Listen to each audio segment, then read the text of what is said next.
بسم اللہ الرحمن الرحیم جی السلام علیکم، میں ہوں عابد الہی اور آپ دیکھ رہے اسلامک کہانی۔ عورتوں کے لیے گھریلو کام کا ثواب جہاد کے برابر ہے۔ حضرت انس رضی اللہ عنہ سے روایت ہے کہ عورتوں نے آپ صلی اللہ علیہ وآلہ وسلم سے کہا، اے اللہ کے رسول، جہاد کرنے سے مرد تو فضیلت لوٹ لے گئے، ہم عورتوں کے لیے بھی کوئی عمل ہے جس سے جہاد کی فضیلت ہم پا سکیں؟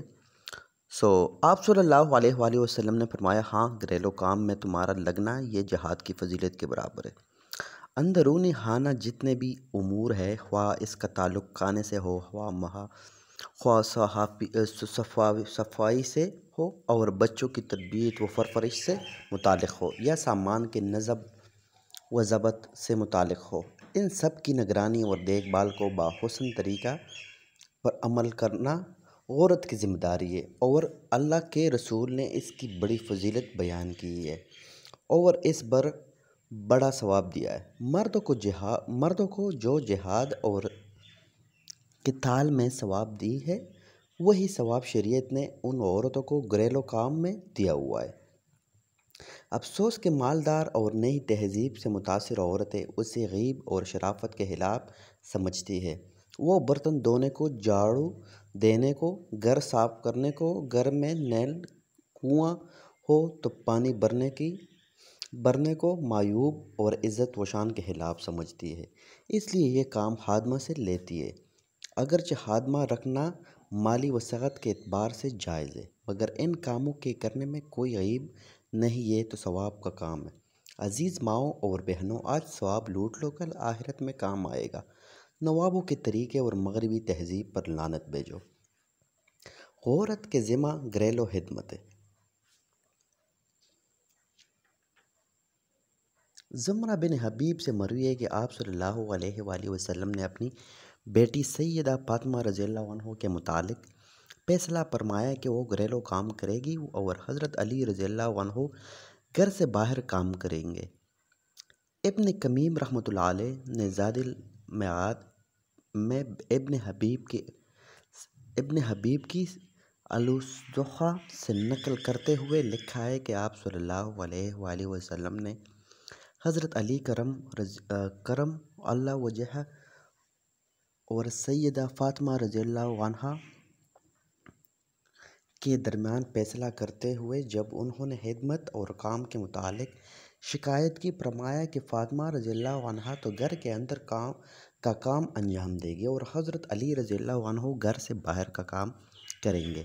ابن حبیب نے کہا کہ گھر کی خدمت سے مراد آٹا گوندنا، پکانا، بستر بچھانا، جھاڑو دینا اور پانی نکالنا اور گھریلو سارے کام اس میں شامل ہیں۔ اس سے معلوم ہوا کہ عورت کے ذمہ گھریلو تمام امور کو انجام دینا اور گھر کے نظم کو صحیح اور بہتر ڈھنگ سے چلانا۔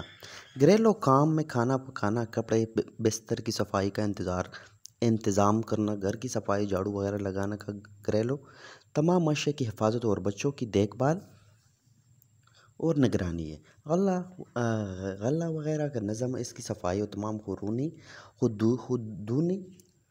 اور برتنے والے سامان کی نگرانی اور دیکھ بھال اس کی ذمہ ہے۔ باہر سے تمام سامان حتیٰ کہ پانی لا کر دینا مرد کے ذمہ ہے۔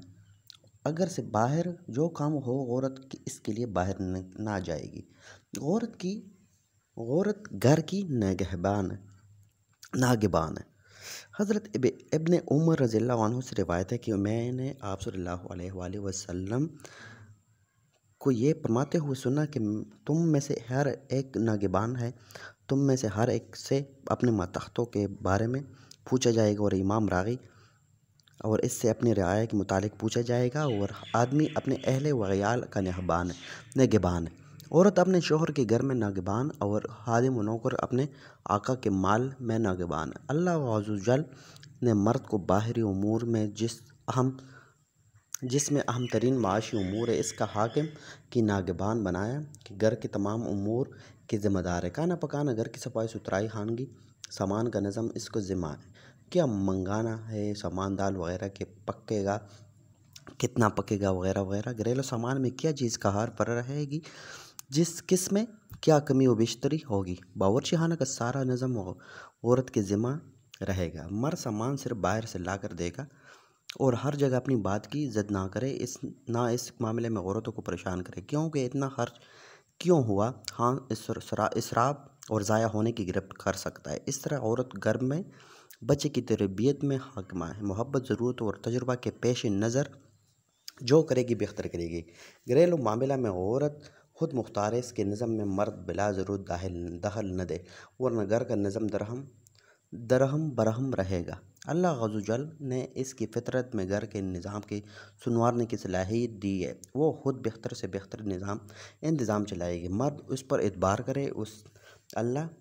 اللہ نے اس کی مزاج پر گھر کا نظام رکھا ہے جو کہ الہی تقسیم ہے، اس میں دخل اندازی گھر کے نظم کو فاسد کرتی ہے۔ امید کرتا ہوں آج کی ویڈیو آپ کو پسند آیا ہوگی۔ چینل میں نئے ہو، چینل سبسکرائب نہیں کیا تو پلیز سبسکرائب کر لے۔ اگلی ویڈیو میں ملاقات ہوگی انشاءاللہ، تب تک رکھے گا اپنا اور اپنے پیاروں کا بے تحاشا خیال۔